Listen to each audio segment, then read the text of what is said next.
ถึงที่เยอรมนีจะหนาวแล้ว แต่เราก็ยังคิดถึงเจลาโต้ที่อิตาลีอยู่ อันนี้ก็เป็นทั้งหมด4ร้านในคลิปนี้ที่เราเลือกมาแล้วว่ามันจึ้งมาก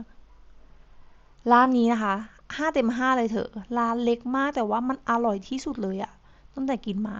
อันนี้เราเลือกเป็น salted caramel แบบพีนัทนี่ดูคุณพี่เขา ของตัวเองก็มีมาว้าวอะไรกับของดิฉันนะคะ ส่วนร้านนี้เขามีรางวัลด้วยอะเธอแล้วก็คนเยอะมาก ส่วนตัวว่าร้านเมื่อกี้อร่อยกว่าร้านนี้ แต่ร้านนี้ก็อร่อยนะเธอ ไม่ใช่ไม่อร่อย ร้านนี้ถ้าจะไม่ผิดรู้สึกว่าจะอยู่ในเซียนา